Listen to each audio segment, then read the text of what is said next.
Good morning or good afternoon or maybe good evening, wherever you are. And very warm welcome to this side event to the UN Commission on Social Development on harnessing digital technologies for maternal health and parenting, a real bonus for family well-being.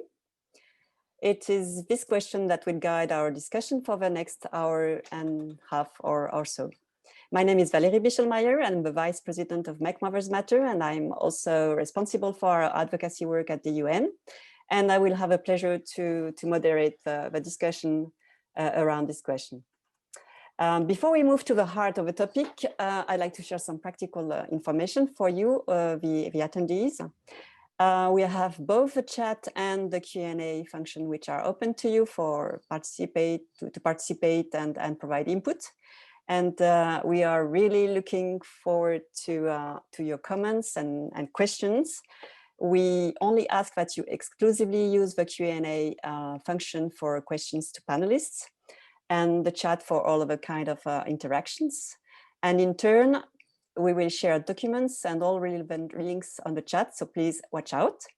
And one of these documents is the one with the speakers' bios, which is also posted on our chat. So in order to save time, I will only briefly introduce each speaker and recommend really that you refer to this document. And of course, you can refer to the program on our website. To set the scene and kick off the discussion, we have prepared a short video montage, which features a few of our grassroots organizations. So let's hear their views on the topic and how they have used digital technologies to creatively adapt to the new circumstances of a pandemic.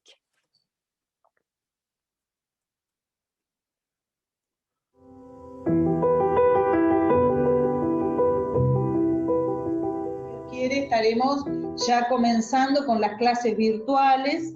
Eso implicó incorporar un técnico informático, aprender a usar estos mecanismos, adaptar los cursos que eran 4 horas a 40 minutos, porque las chicas no sostienen. El otro gran problema es que las chicas en sus celulares no tienen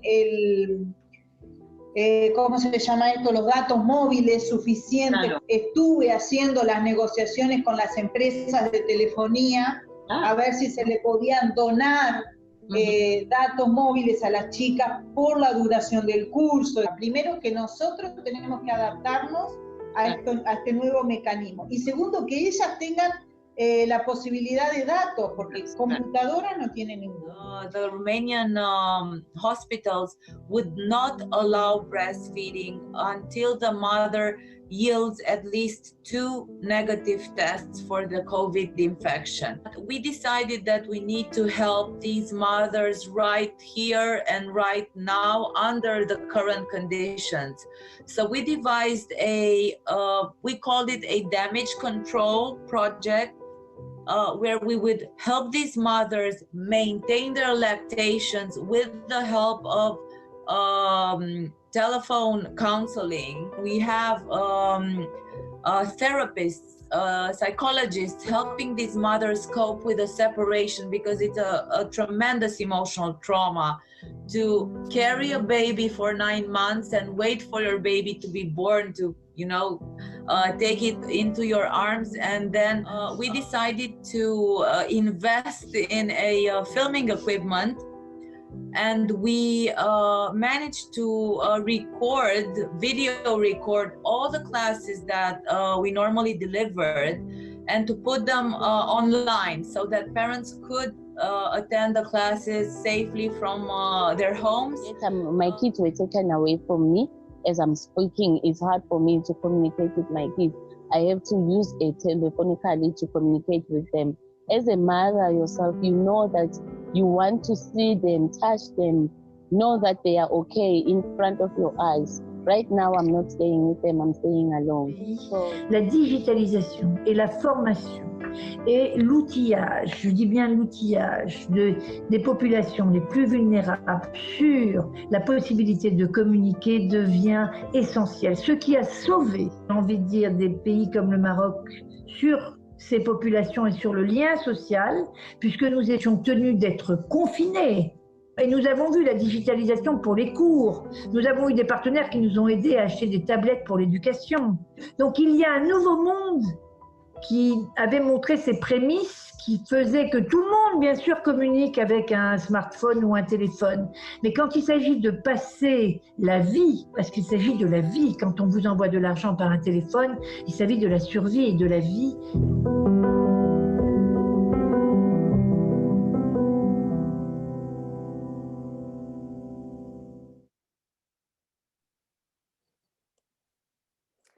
So a new world is emerging, says Leila Sharif of L'Heure Joyeuse in Morocco. And it's indeed an understatement to say that the pandemic and its subsequent invasion of digital technologies have really transformed both our personal and professional lives. As an international NGO, we clearly see the benefits. 1 year ago, we held our side event on homeless mothers in a room at the UN headquarters in New York. And today we are hosting this side events, this virtual side event with speakers based in France, the UK, Austria, Tanzania, the United States, and myself being based in Switzerland. And I'm thrilled to see that we have attendees from all over the world. But what is the impact of this increasing use of digital technologies on the well-being of families, on parents, especially mothers, and on their children?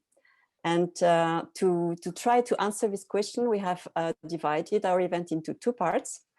The first part, we would like to look at the benefits, and we have chosen to focus on the huge potential of mobile health for mothers and children by showcasing two different apps that were here long before the pandemic. And in the second part, on the other hand, we will discuss the challenges that connected families and parents face in their everyday lives, that the pandemic has obviously exacerbated and made more visible, and as well as the impact of all this on children. But let's begin with the first part. We will have two presentations showcasing two practical examples of mobile technologies to improve mother and child health. One which targets developing countries and support maternal health, and the other one which was developed in the UK to support early childhood development. Our first mobile app is Jumbo Mama, which was designed and developed by SAFA for smart access to health for all, or should I say developed by its founder and director, who is Letitia van Haren. Letitia, unfortunately, recently had an operation on her vocal cord, so she's not yet allowed to speak, but she will be very well represented by two of her colleagues. One is Barbara Schack, her vice president, and the other is De Gracias Catoniela, who is SAFA's representative in Tanzania, and I hope he will be able to connect. Jumbo Mama is about maternal health. It's about providing information and education on pregnancy, but it's also about establishing communication between pregnant mothers and health professionals. And as many of you certainly know, nearly 300,000 women still die each year of complications linked to pregnancy. So it's also about saving lives. So Barbara and Deo, could you please explain first what Jumbo Mama is all about and what drove its development? And also the challenges you faced in its deployment, in its acceptance and uptake, and what recommendation you would have for policymakers or other stakeholders. So Barbara and Deo, over to you.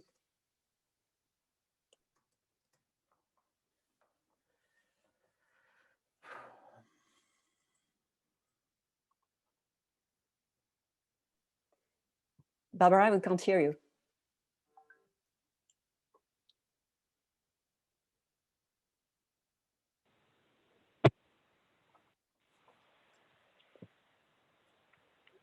Can you hear me now? Yes. Thank you. Yeah, great. So I was saying that our premise, first of all, to develop the mobile app is that it's unacceptable that mothers are still dying of childbirth, miscarriage, postpartum complications for unnecessary reasons, mainly because they are not monitored regularly, they're not connected to proper care and information at the right time. So our approach is that overcoming this plague of maternal mortality cannot be something done for women, but it has to be something that they are an active agent of, assisted by the quality care providers who would then respect and listen to them. With that in mind, I'll start by presenting the app itself, if the next slide can be put on. The idea is that it is a digital platform tailored to the reality and specific needs of isolated rural pregnant women first. This app allows moms to register when they are pregnant and then helps them follow their pregnancy in consultation with what we call a reference health care provider. This person then also has access to the mom's data and can follow the pregnancy even if she can't come to antenatal visits. On the next slide, you can see the mother's home screen and that there are 4 modules. The first one is the one that any pregnant woman is a big fan of, including what I would have been a year ago when I was pregnant. It is about following your pregnancy, and you see parts about yourself as a pregnant woman and parts about the baby. Pictures speak better than words, so on the next slide we have a couple of images. It contains advice on words and pictures for how the baby is growing, but also how the mother changes. We see that in the next slide as well. The idea is for mothers to have the possibility of accessing consistent information, not just at antenatal visits, but every once in a while at any moment on their phone. In the next slide, we see that all the other elements that I can talk about. The second part is questions to answer. So this part isn't about collecting statistical valid data, but it's a mother's own assessment about her emotional and physical status. The idea here is to empower women to be more attentive to how they're doing in a way that helps them communicate about their pregnancy to the people who are caring for them. These elements are also seen by the health provider. And now that beyond these 2 elements, there is vital information update and something has happened. And this is what is very specific about Jumbo Mama. It's about that there is an interactivity between the woman and the healthcare providers. And in these 2 modules, it's particularly pronounced. In the vital information update, the one at the top in green there, this module asks for new data that is recorded during checkups. And the vital information update data then shows up for the mom's referent health provider as a graph. And out of range values recorded at the intake session, for example, a high BMI, or during the checkup leads to an asterisk around her name, indicating that she needs special attention. And the last part, something has happened, is, I would believe, the most important. It helps the mother track if a dangerous sign has occurred, and she gets advice on how to react and what kind of support she should get. So there are 3 broad categories. Generally, there's thumbs up, you're okay. Intermediary, your symptoms must be watched or treated. And third part, urgent action needed. Call emergency transport, call your health provider. Now that's the app. It's very precise.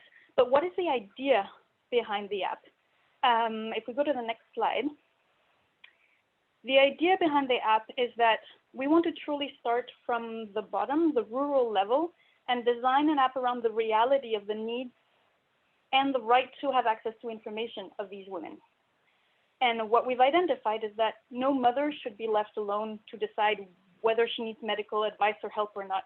And this is a particularly difficult decision to make in contexts where it often applies traveling quite a long distance, leaving your kids in somebody's care, asking for money, asking for help to arrange transport. And so the digital tools that we design, they're based on this idea that there's a community around the mother.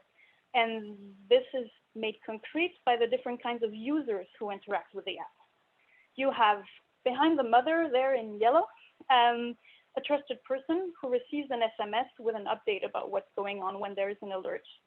As an intermediary here in the bottom left, You have the community health workers who are there on the front line. They're often the ones who help create the profile, fill out the questions, sometimes even collect the data where they're allowed to do that depending on the health regulations.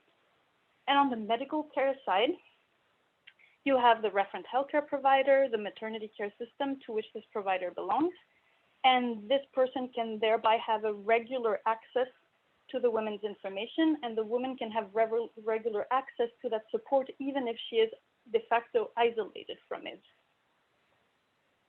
Now that you've seen what the app is, let's talk a bit about the values behind it. You were asking what drove us to create this application. If we go to the next slide, a little throwback. This is our founder 45 years ago. Sorry to divulge maybe private information. When she had her first baby, she was in a very remote area where there was a dispensary, but no electricity, no running water, but a very good midwife. She was quite alone, and the main support was actually a French guide called J'attends un enfant. And she realized that around her, the women in the villages were in a similar isolated situation, but no book explaining this. There was no internet, no telephone, 2 hours to get to a doctor. And interestingly, my mother's story is actually quite similar. She's told me over and over again about how much she read that book when she was pregnant with me. And for myself, when I got pregnant 2 years ago, I also felt very isolated, but I had internet. So our founder then researched the topic of how isolated and scared women who get pregnant are. And this is what struck our founder as wholly unacceptable. According to the WHO, UNICEF, etc., infant mortality is regressing virtually everywhere. But maternal mortality in some places is not regressing, it's stagnating, sometimes even increasing. And so she wanted to address what WHO calls the 3 deadly delays theory. If we go to the next slide, we make maternal mortality decrease by addressing the delay in seeking professional help, the delay in getting there, and the delay in receiving the right care upon admission. And Jumbo Mama right now addresses number 1 and number 3, but we're also advancing on how to address the question of transport within the app as well. So basically, with Jumbo Mama, we want to reduce the tragedy that happens when a health provider says, I didn't know, or the family says, we didn't know. So Jumbo Mama, the idea is to create a safety net in which the mother is an active agent, but she is not alone. So that's for the app. But you're probably guessing that with the pilot implementations in the past years, there's been a number of challenges. If we move to the next slide, we're going to talk a bit about those challenges. Just need to check if my colleague Deo is on the call or not, because he's taken over. Yes, he is. So Deo, you have the floor. Yeah. Unfortunately, time is running out. I will address the first part until he connects, because time is a bit running out. So please, 3 minutes. Yeah, okay. The first challenge is the choice of technology. We thought about using simple cell phones and text messaging. That's currently very successful, but there's also a missed opportunity to follow up on the messages that are sent out, and people are getting saturated with these messages that aren't tailored to their needs. So we decided that there had to be an interactive element. Of course, we know that right now, few women in villages have access to smartphones. If their husband has one, it's for personal use. But times are changing, and we believe there will be soon a time where they can either buy a cell phone or go up to a husband and say, I'm pregnant, can we use your phone? Especially if they can group themselves with other women to buy a phone together. Deo, are you here? Yes, I'm here. Can you hear me? Yes, we can, Deo. Go for it. All right, thank you. As my colleague have explained, further challenges was the policies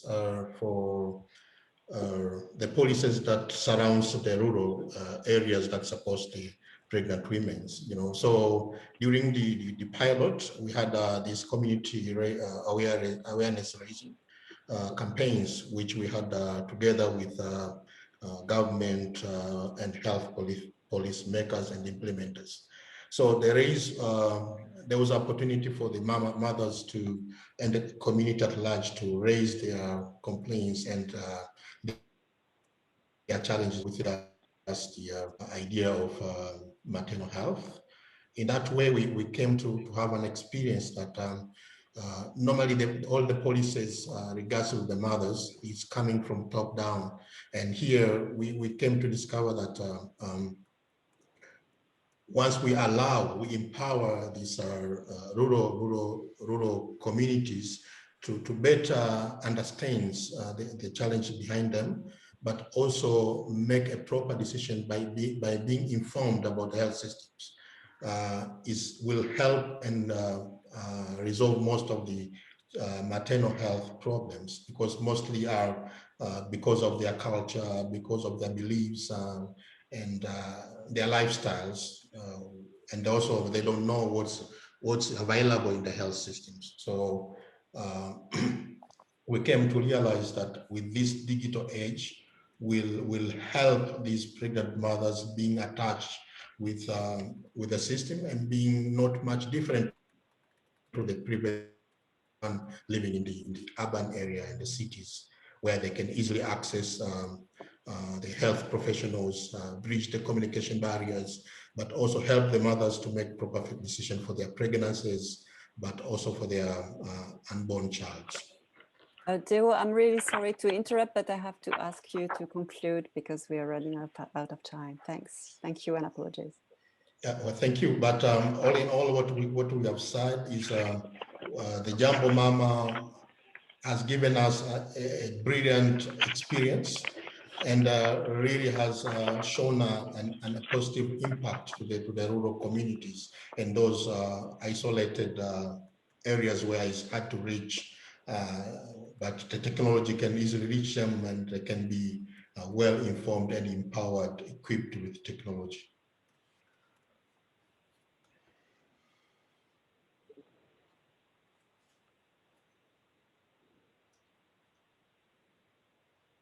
Hello. Valerie, you're muted. Yeah, sorry.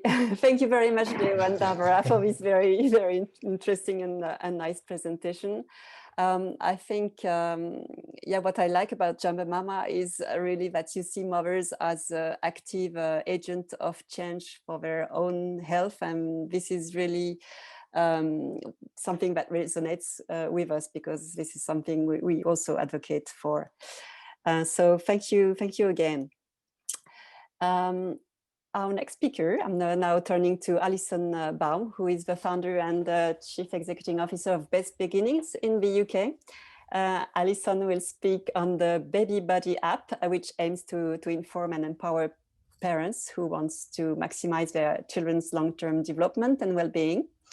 The app counts more than 300,000 downloads, so it's clearly quite a success, and I'm sure Alison will elaborate on that.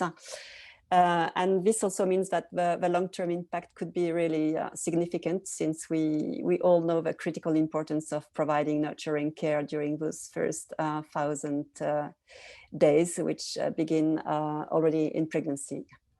So Alison, I have many questions for you. Could you please tell us what the Baby app is all about, and what contributed to this success, and what are the impacts you see already, but also the challenges you face and how you address them? And also maybe it would be interesting to know if you could tell us if you think that this app could serve as a model that could be incorporated in other countries and in other different settings. So the floor is yours. Thank you. Thank you. It's really wonderful to be here. Yes, so I'm going to tell you about the Baby Buddy app, and before I dive in too much about it, also ensure that that I'm explaining a bit about the organisation that underpins it, the thinking that underpins it. I'm just going to do a little click with my finger as we move on to the next slide. So globally, there are unacceptable inequalities that exist in terms of outcomes, maternal and child health outcomes. And that's also the case within the UK. And there are many factors that sit behind this. And we're only going to see a real shift in outcomes if we, I guess, have the combination of some system change within service delivery, but actually a lot is around equal access to information, to empowering information, to enable parents of all backgrounds to have the knowledge and confidence to look after themselves and maximise their children's potential. So I founded Best Beginnings back in 2006 with the aim to start within the UK, but also to go beyond when the time was right. So if we move on.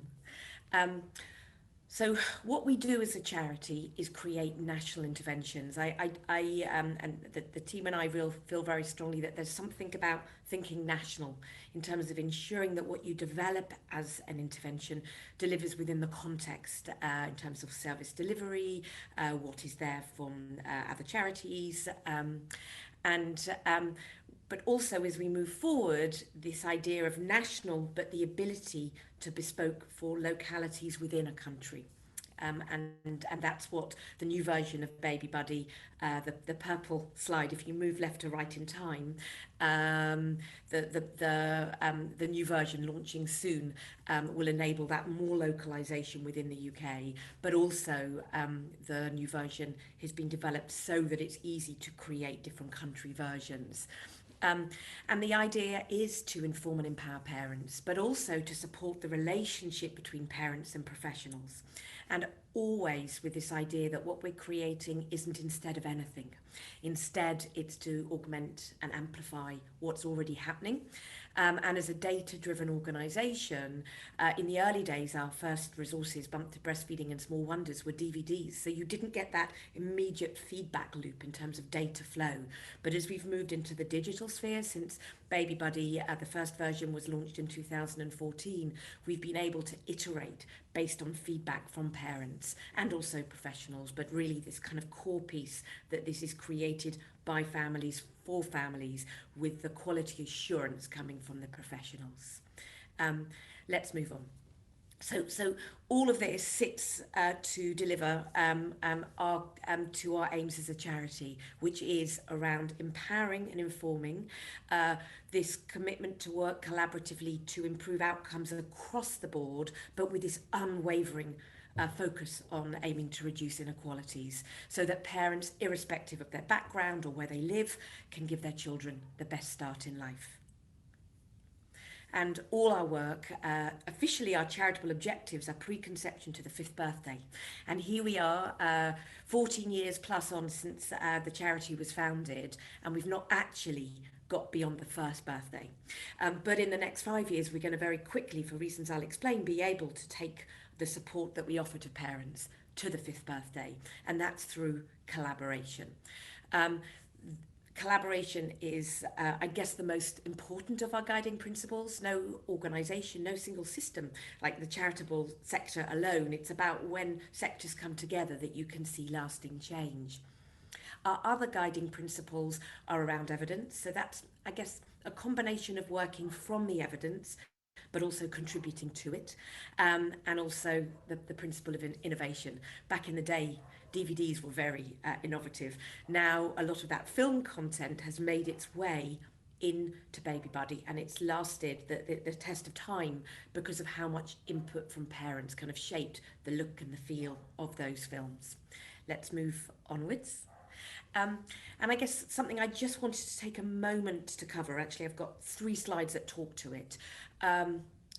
People talk about apps and it can feel quite 2D. You know, you've got an app that gets you an Uber or an app that gets you some food.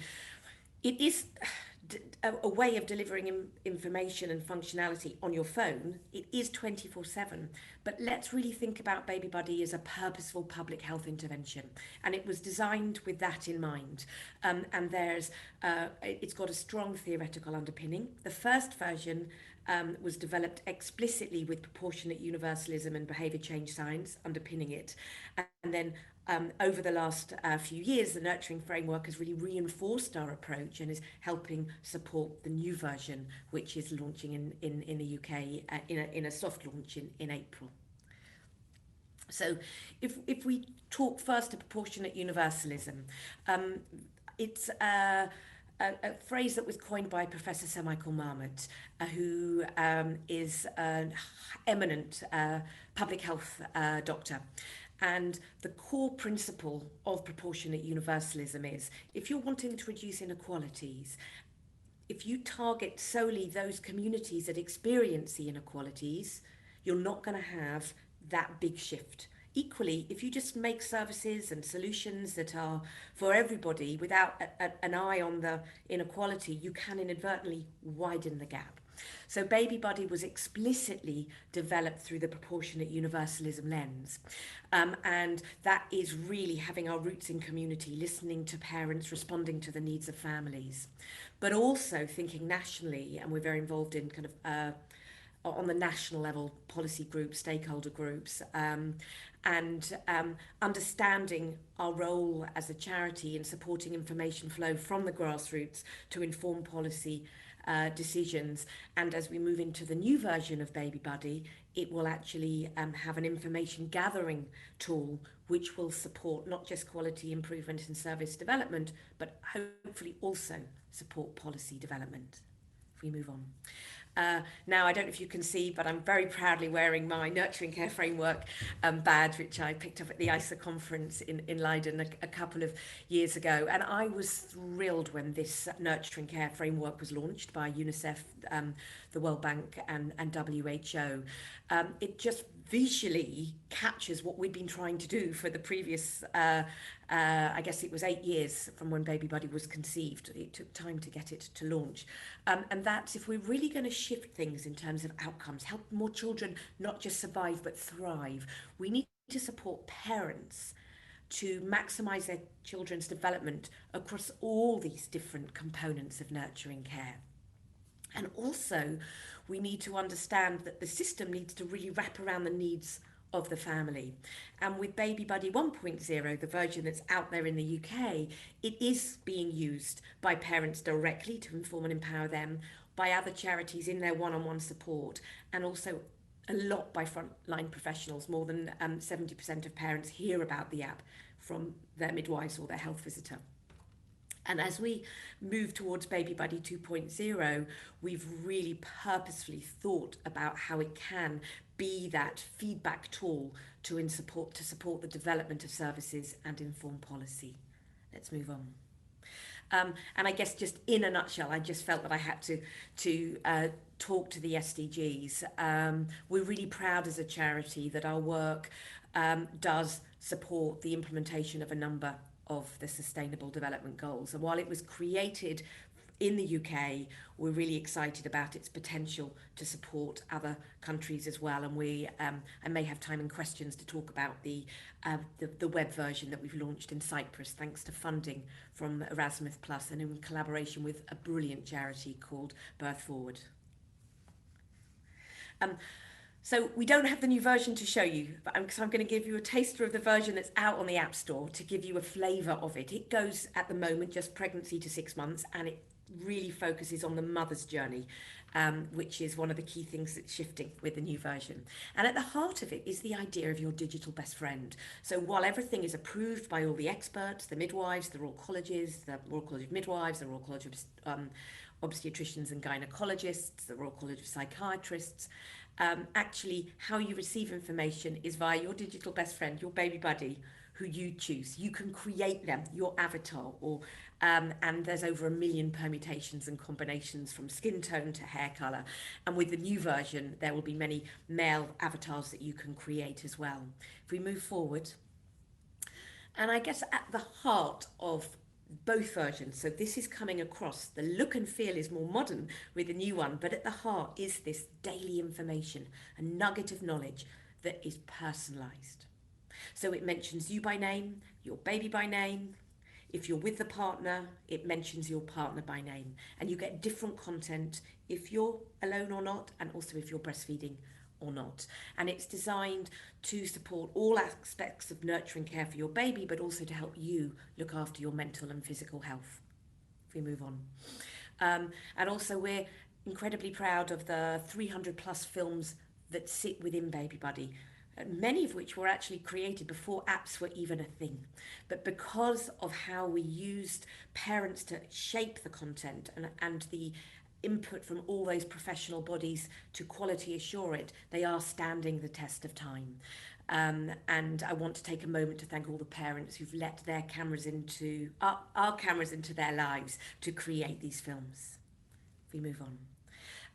And the other thing that is going to be moving across to the new version is the ability to ask it questions, and also a link to a wonderful service that is being provided by another charity, which is a 24/7 crisis text messenger.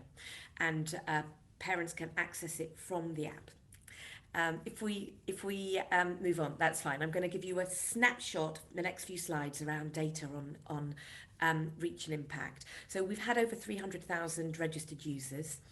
Despite it being very much the mother's journey, because we didn't have the funding for the father's journey, we've had over 20,000 fathers and other non-birth parents register to use it. And we've used this information and a lot of qual and quant data collected as well to finally secure the funding for Baby Buddy 2.0, which as part of its step change has the father's content pathway. If we move on.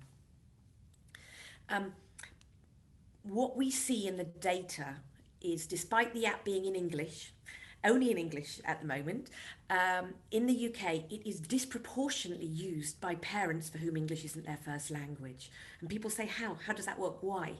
And it's partly because of the bite-sized bits of information, the reading age 10. It's partly because it's actively recommended by many charities in the UK who support parents from diverse groups. And I think the avatar, well, we know from the both qualitative research we've done and independent researchers have done, that the idea that you can create a buddy that looks like you, it draws you in. So often resources feel like they're for somebody else. And if we really want to reduce inequalities, we need to work with, just as Barbara was saying, work with communities. And if we create things with communities, then they will want to use them. If we move on. Baby buddies, for all the wrong reasons, because none, the Baby Buddies come into its own last year. The pandemic cut off so many parents from their frontline professionals, the reduction in face-to-face. We did a whole big report called Babies in Lockdown with 2 other charities that you can Google and look at. But what we found is during that, we looked specifically at this first lockdown in the UK. And during that first 104-day lockdown, it was used by it's kind of over 100 times by more than half of the general UK population. This is actually looking specifically at mothers. And the level of usage was higher amongst those for whom English wasn't their first language and those from Black, Asian and minority ethnic communities. And so what you have is this 24/7 support that was supporting parents during and continues to during that difficult time. There's a lot of in-app data that we capture. We do also have independent academic evaluations, for example, one showing an increase in breastfeeding at 6 to 8 weeks and at 13 weeks. And it's this idea that technology isn't the magic wand, and it's not instead of anything, but actually it can help parents look after themselves and their baby. And I'd say the bit that I'm most proud of is the bottom piece, the idea that it's helping parents get more out of their contact points with professionals. If we move on. So we're ready to scale, but let's be clear. Technology is not a magic wand. There are no magic wands. What we've seen in the UK to date is the extent to which it's used depends enormously with what we've done on the ground. And these are our top 10 areas of the UK, different parts of the country. And in these 10, more than a quarter of the birth cohort are using the app. And that's because of the work that we've been doing supporting multidisciplinary professionals to understand its content and functionality and how they can use it to support the care that they offer parents within their locality. If we move on. This slide just gives a flavour of the power of digital in the midst of a pandemic. It's there around the clock. It's there when you can't have an appointment. It's there, actually, importantly, to give you the confidence to call and then call again if you have a concern. So this is a whole other talk, actually, but I would encourage those of you, I think the slides might be shared afterwards, to look at the paper. We had a researcher from University College London undertook a piece of research. It's already been published, looking at the role of Baby Buddy during the pandemic, and also looking at the impact of the pandemic on the perinatal population here in the UK. And that was a precursor to the Babies in Lockdown report. But moving on. Yeah, Alison, I'm really sorry, but I know I have to end. I think I've got. Yes, let's if we just see where we are. I think if we just move to the next slide. Just to say, if you just press the next slides, I'll talk to them. The key thing I want to flag is we're on a journey. What we have is a platform that's about to launch, and we now separately have been convening a partnership of more than 40 organisations. And what we are going to be doing in the coming months is securing the funding so that we together as a collective can create compelling and engaging content to the 5th birthday. And feel free to move forward on the slides to the last one, but I want to thank you for this opportunity. And under questions I can mention the challenges. To be honest, there's really only one, and that's been funding. Thank you so much, Alison, for this very fascinating and inspiring presentation. I think these two apps, whether the Buddy app and Jumbo Mama, both really reflects many of our values at Make Mothers Matter, and I'm sure that there will be some other opportunities to continue the conversation. So thank you so much. We are now going to part 2 of our discussion, which is about the challenges faced by mothers and parents more generally in relation to the use of digital technology. Obviously, the many potential benefits of digital technology remain elusive for many people, especially for marginalized population who simply do not have access. Digital divides are multiple and intersect to reinforce each other, whether it's the gender digital gap or the urban-rural divide, or disparities in income and education and digital literacy. All these reinforce each other, and not to mention the access to pre-existing infrastructure like electricity. There are still over 850 million people who remain without these basic services. But today we will focus on those who are connected, who are lucky enough to be connected. And the use of digital technologies does bring its lots of challenges, and how this affects family will be the focus of this second part. As an introduction, we have prepared a short video with extract from a Zoom interview we had conducted with Roberto Martinez, the director of Mas Familia Foundation in Spain. This was last summer. Mas Familia is an MMM member whose mission is to promote the reconciliation of personal, family, and professional lives. And to do that, they advise and work with companies to take the necessary measures and policies and obtain a CFR certification for family responsible companies. So in this interview, Roberto talks about the advent of telework, its challenges, and the paradigm shift it brings. And we have completed this interview with a presentation of the result of a survey they conducted earlier this year during the lockdown. So let's watch and Mas Familia and listen to Roberto.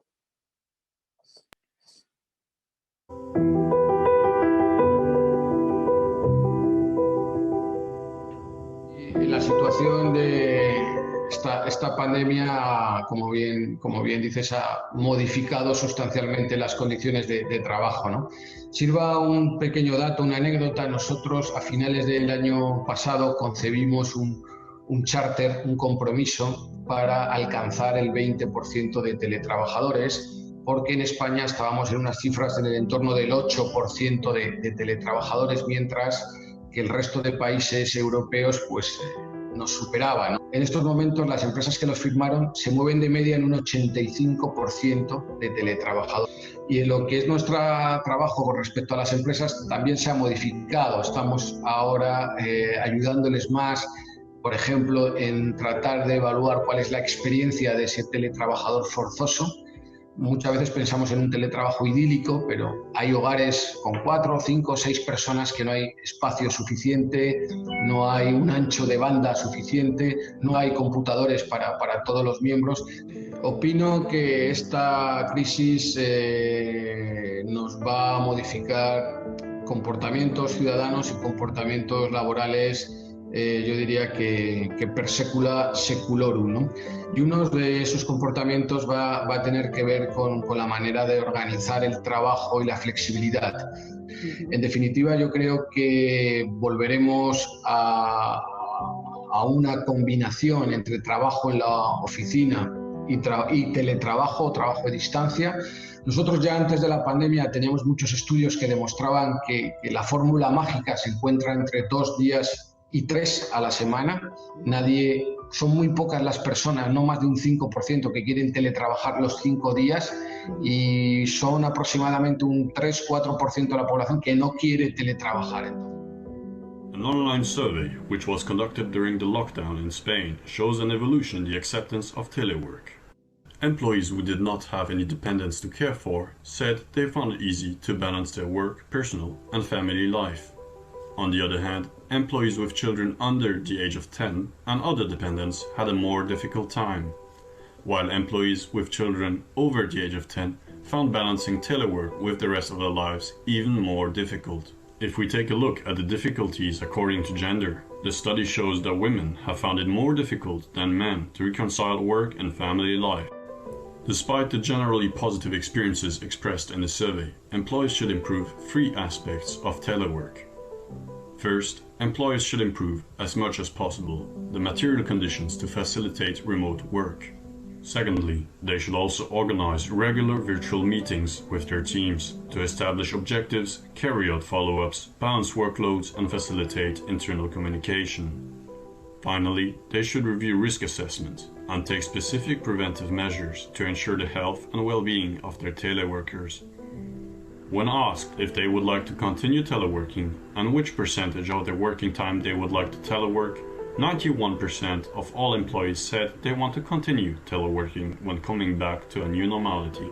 The ideal combination of telework and presence at the office seems to be between 25% and 75% of the work time.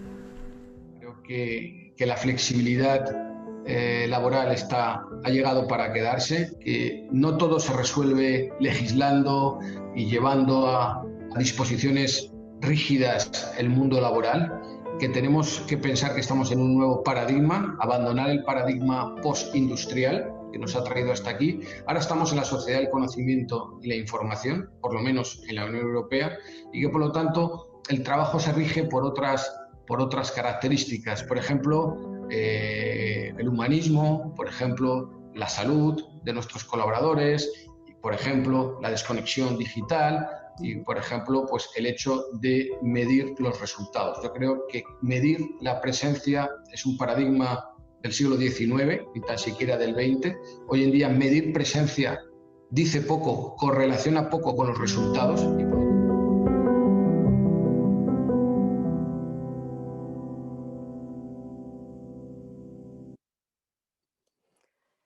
I think that Roberto makes it clear that telework is here to stay. And his recommendations are, I think, also very relevant for families. When the pandemic began, it didn't take us very long to realize that parents and mothers especially were really being crushed by the challenges of combining increased childcare and household tasks with their professional obligations, and the new job of ensuring or overseeing online homeschooling. In fact, many mothers actually had to quit their jobs. So I'm now turning to our next speaker, who is Arja Kauschenberg, who is project coordinator at the European Parents Association, which is also a member association of Make Mothers Matter. So Arja, what have you seen? What are the challenges that European families have and are still facing in the context of the pandemic with regards to online learning, homeschooling, and telework? And what, according to you, can parents do to make the best use of digital technologies and prevent or mitigate their negative impact? And how can they be best supported in this respect? Arja, over to you. Well, Thank you very much for this introduction, Valerie. I'm very happy to be here with you. I hope you can all hear me fine. Yes. And I would like to start by briefly introducing our organization, the European Parents Association, that you might not all know. We are an organization of a little over 35 members in 25 countries, EU and non-EU in Europe. We have two main objectives. One of them is to connect our members amongst each other and to exchange good practices, but also things that may not have worked so well, especially when it comes to reforms. We will see that a little later in my presentation. And the second objective being to represent parents on the European level. Next slide, please. You can see here our coverage, and the representation on the European level works in different directions. We cooperate with the European Commission, with the European Parliament, also with the Council of Europe. We also participate in different European projects. And next slide, please. And this basically to advocate for our core paradigm, that is to have parents recognized as the primary educators of their children. I think this was mentioned already by Alison today. Primary not only meaning the first chronologically, but also the most impacting. We all know that if, for example, in education, if there's a totally different program running at home and at school, then things start to become very difficult. But let's get to the challenges on the next slide that parents are facing in times of the pandemic, but not only. I've tried to summarize that a little bit in the pictures that you can see there. You can have your own imagination advance on this, and I'm not going to talk about the challenges that the general population faced, like for instance, economical challenges being due to the fact that people were being furloughed or unemployed or lost their business or went bankrupt. But we start with the next slide, and we start with the technical challenges. This has already been mentioned during the previous presentations, but the lack of quality equipment was specifically mentioned by parents in our survey. And when I say quality equipment, I mean something that you could really use to do distance learning. We prefer actually the expression distance learning to homeschooling.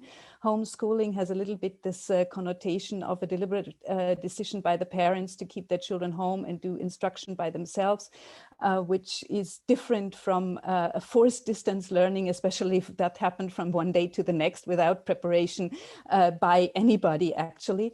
There many families found themselves in the situation, and even very well-to-do middle-class families found themselves in the situation where there were just not enough devices for every member in the family, because if you have like two parents having to telework and two children that need to follow online classes, the 4 iPhones that you have and maybe 1 tablet would just not make it, because that would be too stressful to look at a small screen all the time. Yeah, so that was one of the challenges. Another one has also been mentioned, the connectivity.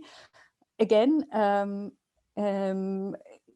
even people who had a rather solid internet connection found out that if 4 people connected to a video conference at the same time, the bandwidth would not hold out. Yeah, and we are not even speaking about vulnerable groups, marginalized groups that had this problem even more. Yeah, so I think that this really showed that there has to be a massive investment. I put there on the bottom that this is something that can be solved on a government or authority level, if you like, providing the infrastructure for everybody to having more bandwidth, also providing computers, notebooks or laptops for children in schools. These are things that can be taken on by governments. And there will be a lot of support actually in Europe by the European Union. There's the Recovery and Resilience Plan. There is the Digital Education and Action Plan. So your governments can actually draw on these resources to help families to cope with these kind of difficulties. They are not unsurmountable. When we get to the next slide, we will talk about the space and time. This has also been mentioned in previous presentations. People being crowded in small apartments, not having a calm place to study for children, not having the possibility to telework in peace because you have 3-year-olds running around because the kindergartens were closed. This, of course, is going to be mitigated after the pandemic, because the kindergartens will be open again, and even if you telework, this kind of challenge will not exist to the same extent. But I think we still need to take that into account. And of course, the time, you can see here, I've put somebody here who works at night. A lot of work was shifted to weekends and nights. Because during the day, people needed to take care of their children, either because they were small or because they had to help with the schoolwork. If we move on to the next slide, we can see that this also had health and mental and physical health issues. Stress also related, of course, to the negative financial and economical consequences. Also people being furloughed, unemployed, etc. But we can also see that this has had an impact on the children. And of course, if you, as a parent, you don't only worry for yourself, you worry for your children. You may be worrying for elderly people in your family that they might fall sick from COVID. So you keep them home, you do all the shopping and all the caretaking. So that has been a lot of additional stress for parents, and has had a lot of impact also on the family situation. Not to talk about violence in households, sexual and also substance abuse, alcoholism, and so on. And we know that the numbers of families that have been seeking help from psychological institutions, the youth psychiatry, have just exploded. Next slide, please. So here we come to the meat of our talk today. That's digital literacy. So what can be done in order to help parents to acquire that digital literacy, and then also help their children acquire that? The European Parents Association is currently involved in a project, an Erasmus Plus project, that is called Media Literacy for Parents. We are developing a training program, a web app for parents in order to help them develop that digital and media literacy, because we know from studies that it's not enough to have these programs in schools for children. If they don't get the same message at home, it just doesn't help. So this is a very important point. The Council of Europe is also currently working on this in a program on digital citizenship. We are also cooperating in this project, and this, I think, is something that started before the pandemic. You won't believe it. Our last year's motto of the year was parenting in the digital age, based upon a manifesto that we had back in 2014 when this project came up for the first time. It couldn't have been more timely. I mean, we decided on that topic in 2017 when we had no idea that the pandemic was around the corner. So I think this is something that will accompany us a long time from now on. It will have to be also adapted to artificial intelligence, for instance, because this is the next step that is coming up and that people are very much afraid of, but that I think can also be used very well to support parents. When we talk about all these problems, all these challenges, as I call them, my grandfather used to say they're problems only in math, everything else is a challenge. People did not only have all these troubles. Some of them also told us in the interviews that I conducted, for instance, for the Council of Europe, but also the surveys that we have been running and that parents associations have been running in their countries. they told us that some of them also enjoyed being home for the first time, having really time with their children and seeing what was happening at school, getting to know more than one or two friends their children had, but actually the whole class. Yeah? So there were also advantages. Next slide, please. And this brings me to the life after the crisis. Well, I don't have all the answers. I have more questions than I have answers here. But I think we need to ask these questions. What do we want to keep from before? What do we want to keep from what we adapted to in the pandemic? And what do we want to get rid of and reconstruct? And I think as a collective, as society, we have to ask these questions and come to common solutions. The European Union is putting out a lot of consultations.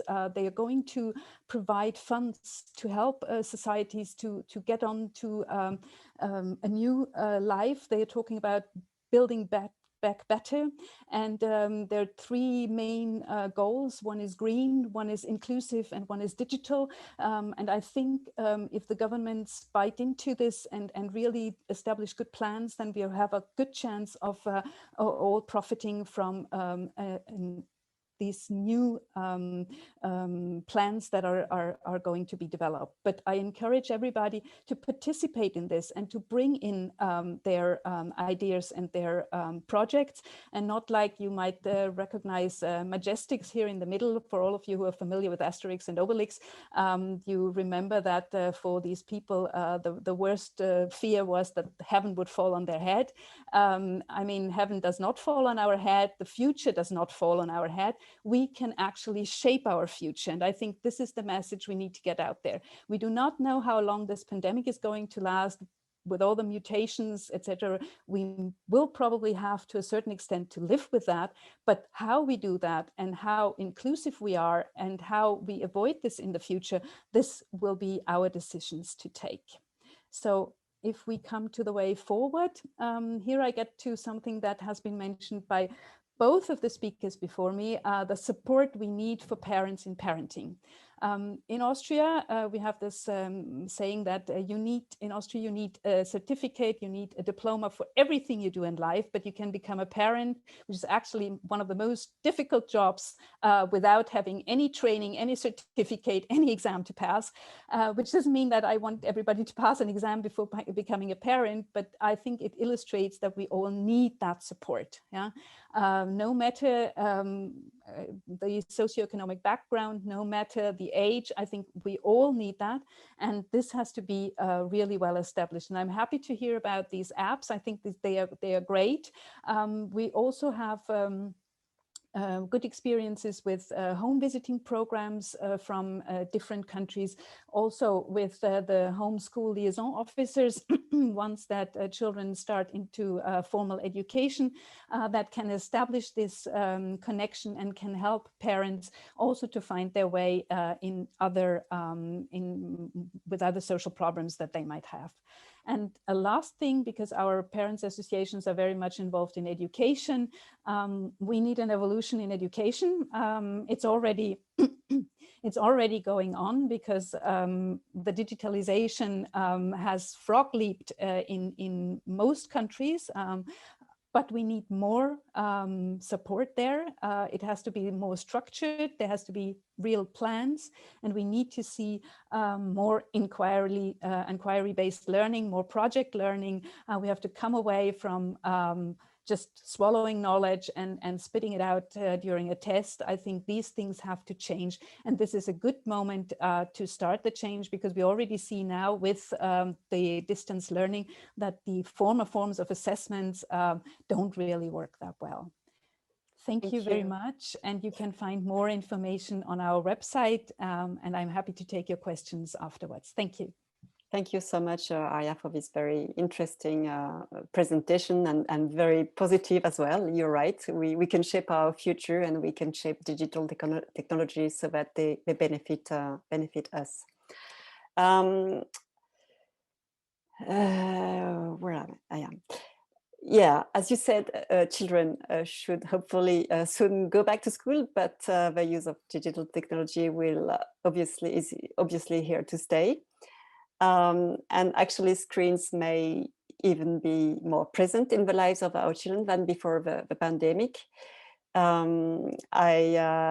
another side event a couple of days ago, a British researcher said parenting in the digital age is like shooting in the dark a moving target.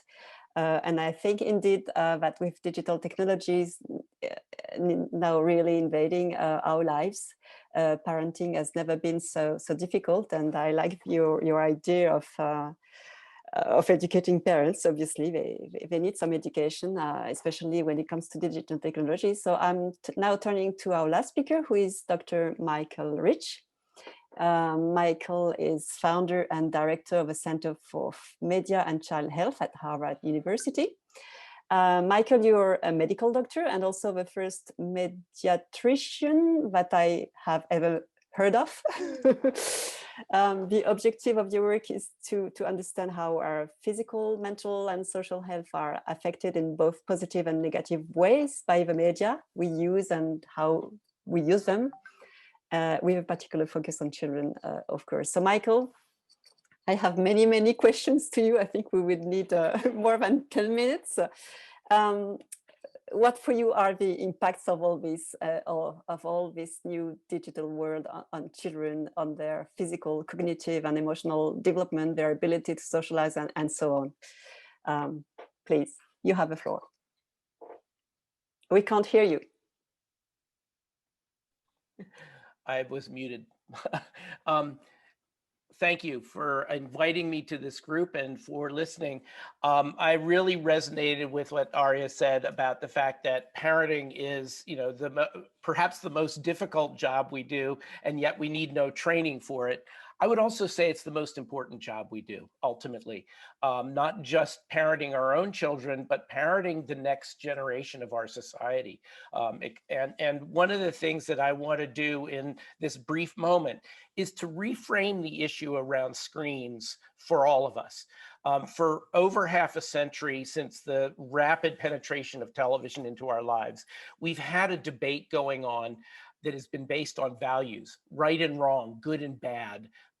And we can no longer afford to do that. We need to reframe this as an issue of public health and really look at the facts of how we are changed by the screens we use and how we use them, and how we can notice the positives, as we've talked about previously here, as well as the potential pitfalls.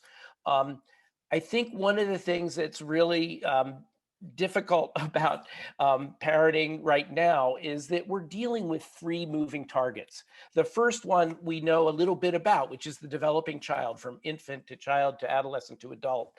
The second being the rapidly evolving digital environment in which that development is occurring and which is influencing that development. Because for a child, every moment is a teachable moment. They are learning all the time. It is not just in school, but screens are so present in our lives that that's really affecting them.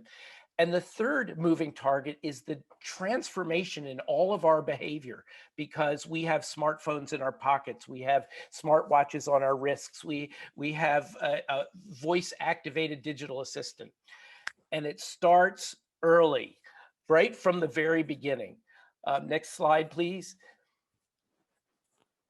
97% of kids in the first 4 years of life use mobile devices, and 90% of them start before the age of 1. How many of you have seen someone pull out a tablet and put their infant in front of it and show how smart they were?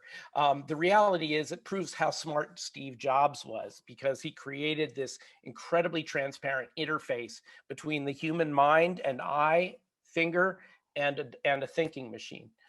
Most 2-year-olds are now using a mobile device every day. And 70% of the time, parents say they use it to get things done. 65% say they do it to calm the child. I have yet to meet a child who is calmed by playing Angry Birds. And 29% put their children to sleep by staring at a blue early morning light that suppresses melatonin. 3/4 of the 4-year-olds in this study we found had their own device already, and 1/3 of them were already multitasking, with 2 or more devices at the same time. And we know from brain science, the human brain is incapable of true multitasking. It's actually switch tasking, which actually devalues, reflection and deep thought. Next slide, please. So let's talk about why the American Academy of Pediatrics, now 20 some years ago, discouraged the use of screens under 2. Admittedly, that was based on the television data because that's all we really had in common usage at that point. But one of the things we do know from many studies is that no significant learning occurs from receptive screen media use, as in television, under the age of about 30 months. Interactive screens are better, but still not as good as what we could be doing with them. And one of the reasons for this is that the human brain, as sophisticated as it ends up being, is actually embryonic at birth. We don't give away any circuitry to primitive reflexes like clinging to mommy's fur or finding the nipple. We are utterly helpless. And so we get to build our brains in response to the environment in which they need to function. We are tripling the volume of the human brain in the first 2 years of life, mostly from the synaptic connections that are made between the neurons, but also we're pruning away neurons and synapses, to improve our signal to noise ratio. What we do know about early brain development is that there are 3 components that are really essential. Human interaction with parents, siblings, acting on the physical environment, and free play, creative problem solving. Now, there are no screens in the world who can do this well. They do a relatively attenuated versions of it, but they don't do this as well as experiencing in real life. Next slide, please. So how much are kids using screens? I'm not going to run you through this here, but it starts at 3/4 of an hour in the first 2 years of life and goes right up to 6 hours and 40 minutes as adolescents on average, 52% of which is in mobile. And what mobile does is not only allows them more parts of their day that they're able to be exposed to screens, but allows them to multitask more with 2 or more screens going. The cumulative exposure on average is almost 12 hours a day, which means that their exposure to screens is greater than any other thing they do in their lives. Next slide, please. So it brings us to the question of, can there be too much media time? These data that we collected, we divided into thirds, the lightest users, the moderate users, and the heavy users. And the first thing that jumped out at us is where those numbers fell, that 1/3 of young people were using up to 3 hours a day. 1/3 were using 16 hours or more, were exposed cumulatively to 16 hours or more a day. And we looked at 3 questions. Do you get good grades or poor grades, get in trouble a lot, and have contentment with life? And you see here what the results were. Now, I will be the first to say that this is not necessarily causal or contributory. It is probably a cyclical relationship in the sense that if a child is not very contented with life, doesn't have many friends, they're going to spend more time with a screen. If they spend more time with a screen, they're not making friends. They're not learning how to socialize. Next slide, please. So one of the things we wanted to do in our research is to understand whether this time issue had an effect. And we looked with ecological momentary assessment at the ways kids were using screens, and we measured their affective states when they were using it. And what's really interesting is that their baseline affect and their affect while texting were about the same, largely because kids are texting pretty much nonstop these days. Their negative affect jumped when they were using social media. It lowered when they were on voice video calls, and their positive affect increased in face-to-face conversations with others. Next slide, please. The other thing we're seeing in terms of physical health is that with kids bringing phones to bed with them because it's their alarm clock to wake up in the morning, they are getting less sleep. They're staying up late, staring into that screen.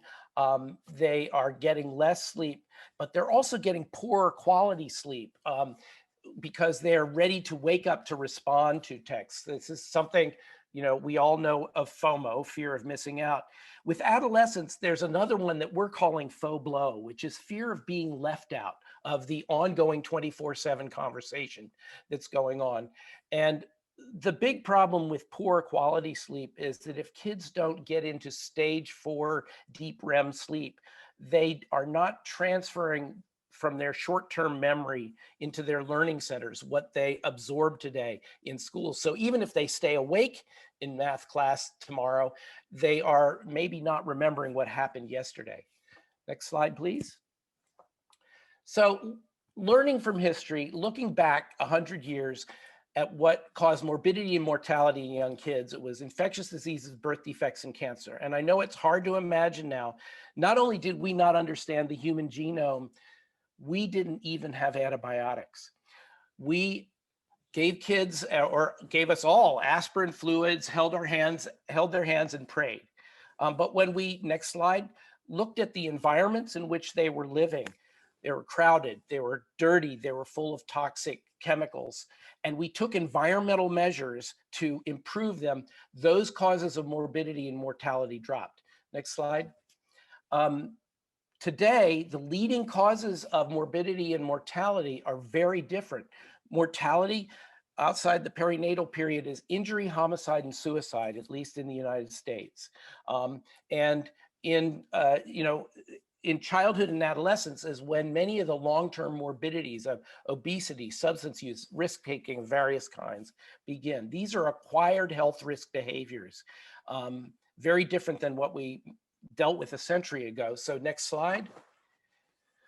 So when we look at, and when we ask the young people where they learn about health, about relationships, about nutrition, they cite the internet or entertainment media as their first and second most important sources of information, not schools, not parents, not clinicians.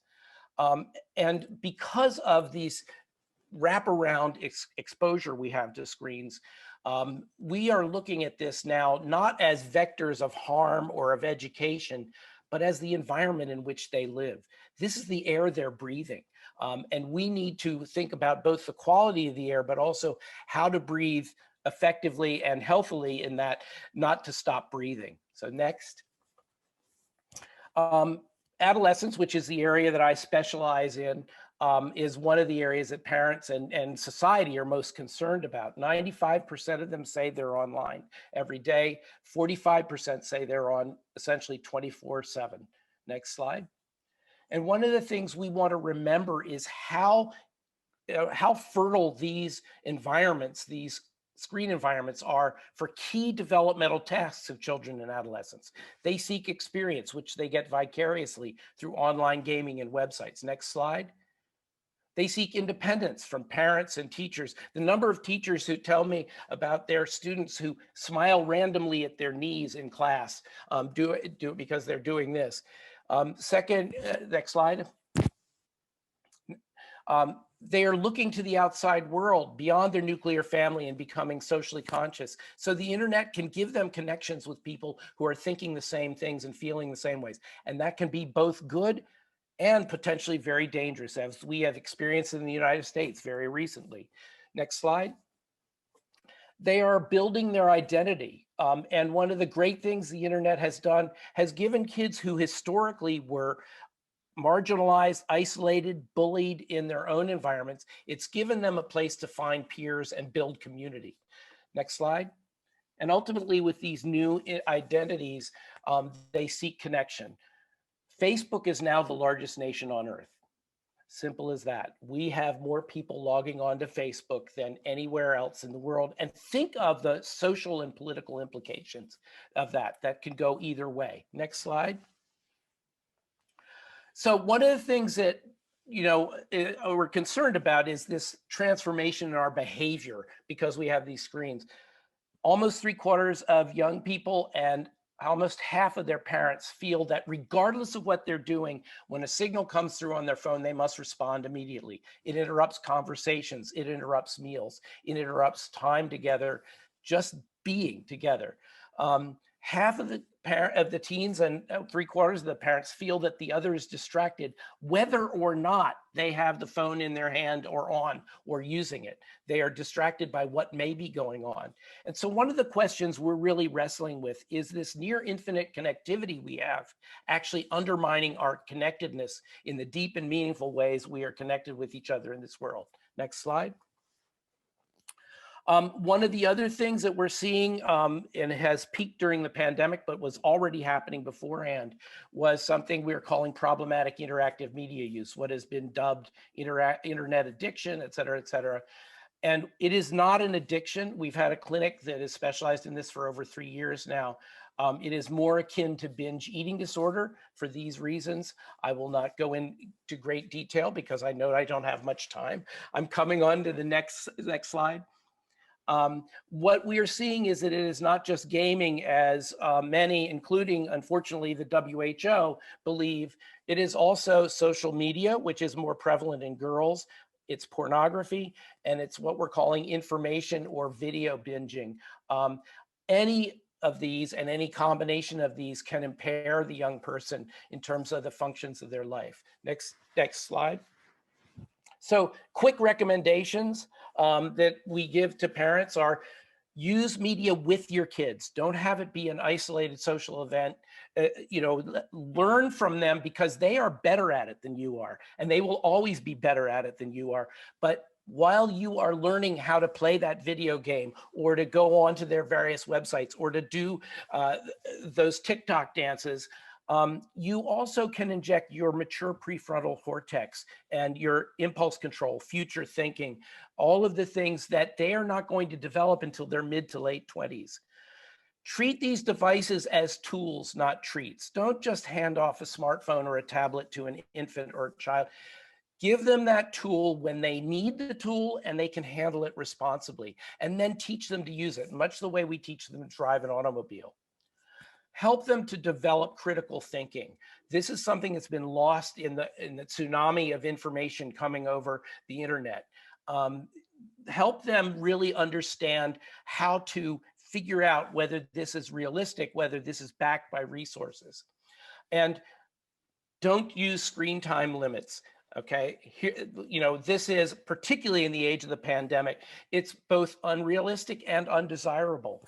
Instead, think of their 24-hour day as an empty glass that they fill up with necessary hours of sleep, a sit-down family meal every day without devices, single most protective thing you can do for their mental health, not just their nutrition, and have them prioritize the things they want to do, their sports, their time with friends, et cetera, and then see what time is left. And this is really helpful, not only to remove the forbidden fruit syndrome from the screens, but also to help them learn time management from the beginning.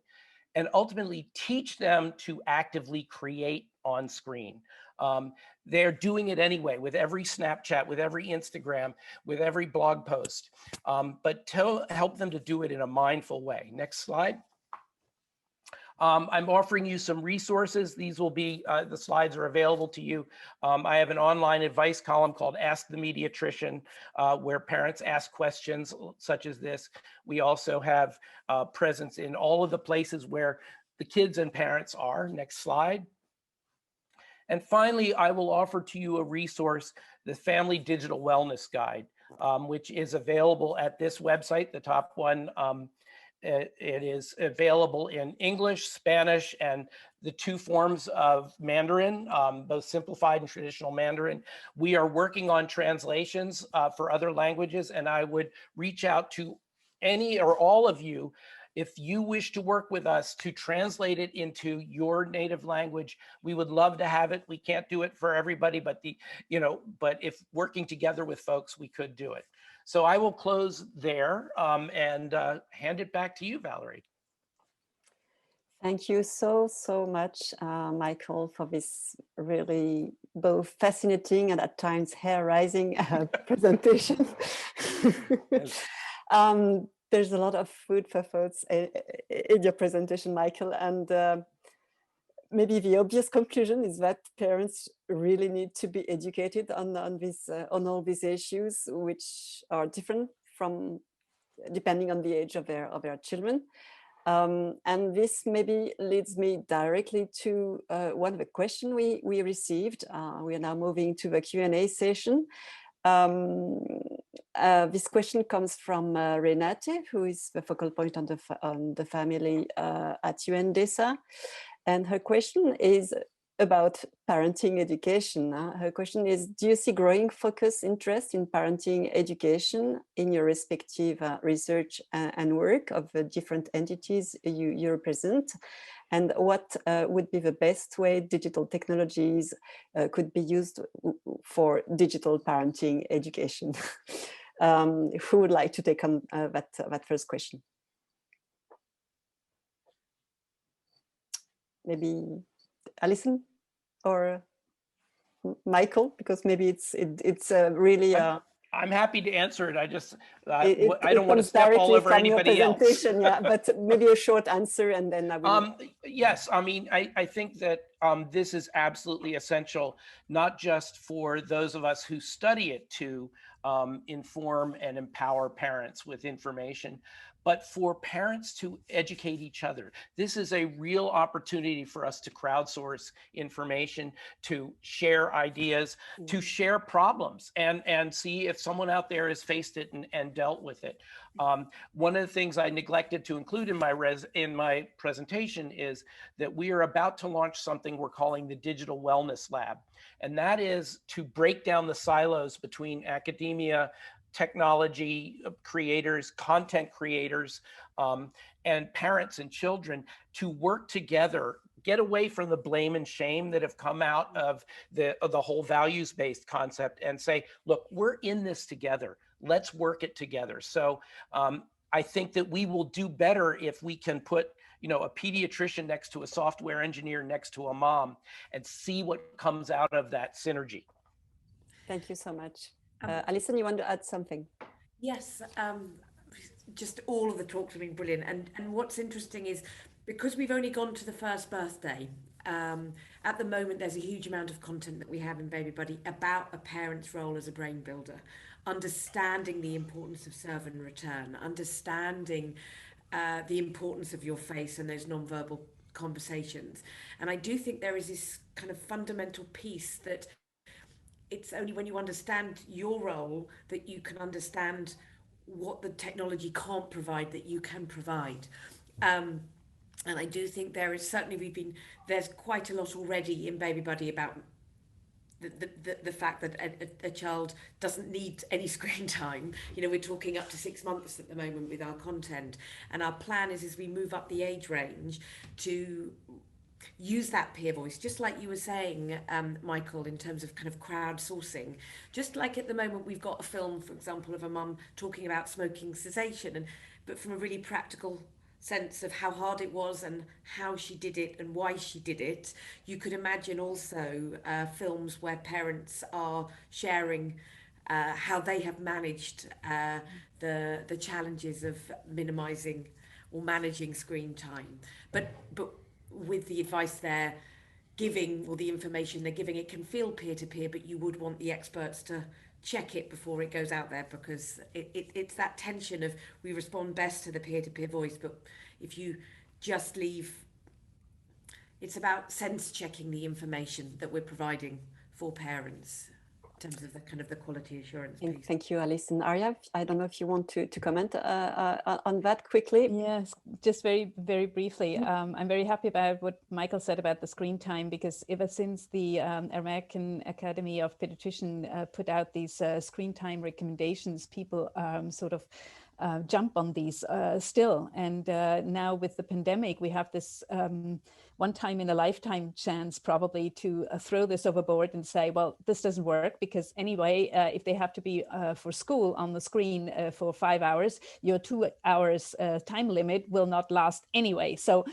it is about quality time on the screen and not about quantity. Yeah? And we have been working with Sonia Livingston, whom you certainly know, who has done a lot of research at the London School of Economics, written several books about this. So, but this concept of the screen time is so much in people's heads, and it's so difficult to get it out, as mind shifts in general are a real problem to work. And I think Winston Churchill once said, never waste a good crisis. I think if there's something we can do is to harness this crisis and tell people, listen here, this is what we need to do in the future.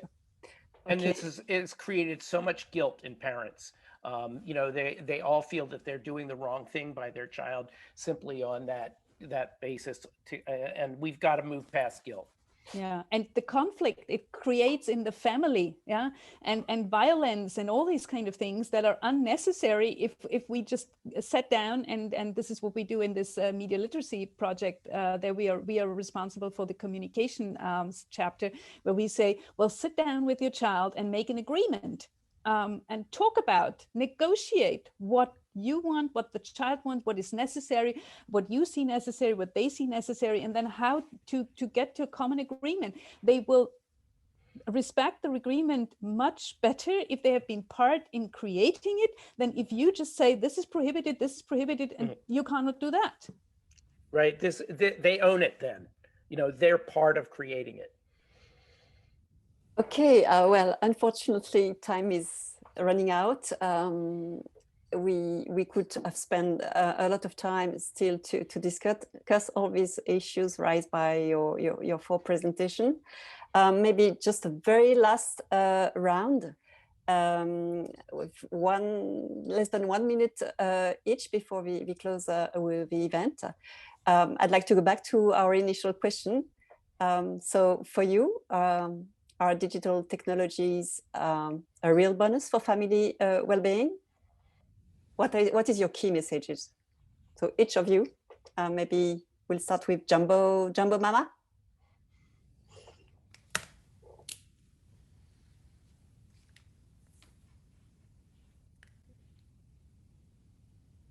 Can you hear me, Barbara? No.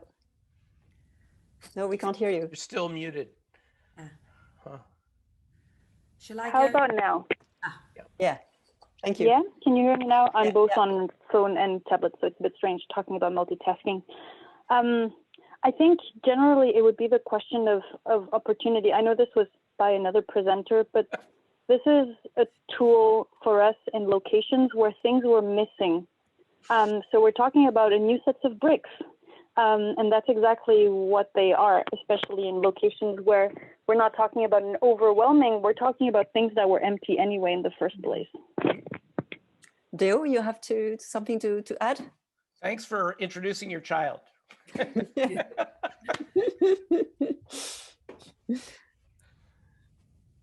We can't hear you.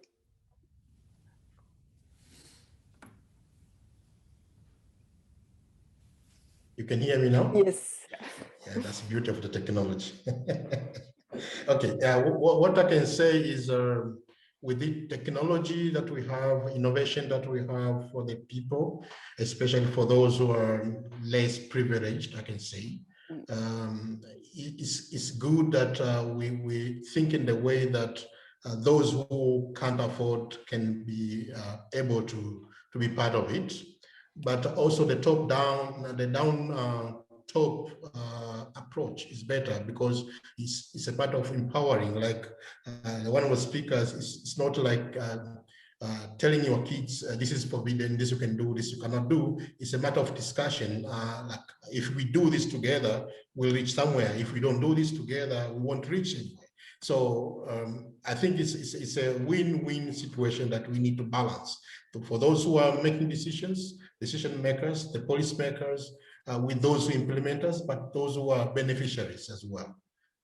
Thank you. And thank you for reminding us that we also have not to leave anyone offline. Michael or Arya, if you want to add the last word. I'll let Arya speak, but I do want a last word. I also have Alison on the list. Oh my goodness. You want to go, Arya, and then I will say a quick word, and then Michael. All right. Well, thank you very much. I mean, I think this was a very fruitful conversation also for among us. Yeah, I've learned indeed. so much. And apart from being the project coordinator for the European Parents Association, I'm president of the Lifelong Learning Platform. So this has been a lifelong learning journey during the last year, and the learning curve was really steep. I think for most parents, if not for all of us. And I really think we need to have more cooperation. Yeah, I don't like the word collaboration so much. If you look in the dictionary, it has a different connotation. But I'm all aware that by cooperating and by putting all our efforts together, Michael was saying we are in this together. So forget about working in silos. This is something that I also work on the part of the European Commission. I'm trying to make the different Directorate Generals work together and not separate from each other. I think this is the way forward. And in this world, if we want this planet to survive and if we want to have a better life for all of us, it is about cooperation. We have to come away from this better, higher, faster, and who runs faster will take it all. I think this just doesn't work. And I think the pandemic very, very well has shown that this is not the way to do it. Thank you. Alison? I agree. It is about what we can do together. It is about being even more. I mean, I think we should always, and I, set up the charity to reduce inequalities, but as the pandemic is just highlighting, shining this stark light on the inequalities that already exist. And we need to be very purposeful about ensuring that what we do as individuals and as organizations, as the sectors, explicitly works to close the gap. And there was a question actually around whether the apps are free. I think it's incredibly important that they are free, but that you're using technology to democratize access to information, and with a good chunk of that information being about managing the level of technology that we use. So technology has a powerful role to play, but let's make sure that we use technology to support relationships, to encourage the eye-to-eye contact and conversations. Thank you, Alison, for these wise words. And the last word to you, Michael. Yes, thank you. I would say that maybe is digital media good or bad is the wrong question to ask, because digital media is a tool. It is neutral in valence until we use it. It's how we use these tools that are really important. Just like you can use a shovel to smash someone over the head or to dig up a field and plant it, these technologies can go either way. As Pogo once said, the cartoon, we have met the enemy and he is us. It is back on us to really think about and be, I tell my patients and families, instead of developing a killer app, we have to develop our killer bees. That is, be balanced, be mindful in our use, and above all, be present. So. Thank you. Thank you so much. We really now over time, so it's time to close the event. So many thanks again to all our speakers for this very fascinating and inspiring presentation. I think the conversation will have to continue because it's nearly frustrating to end it now. I also want to thank our partner, the Early Childhood Peace Consortium, who has sponsored this event and is always very supportive, as well as our network of member organizations which are always an inspiration and feed our advocacy work. With special thanks to Roberto from the Mas Familia Foundation in Spain. I would like to acknowledge the small MMM team, which has been working behind the scene, namely Jacqueline and Ines in New York, Melanie and Sophie in Geneva, as well as Joanna in Bristol. And last but not least, a very big thank to all of you who attended this event and actively participated. I could not follow completely the chat, but I saw it was very animated. And as I said, I think it's only the beginning of a conversation on the use of digital technologies for family well-being, and we will certainly continue to explore the topic together in other forums. So thank you again, and bye-bye.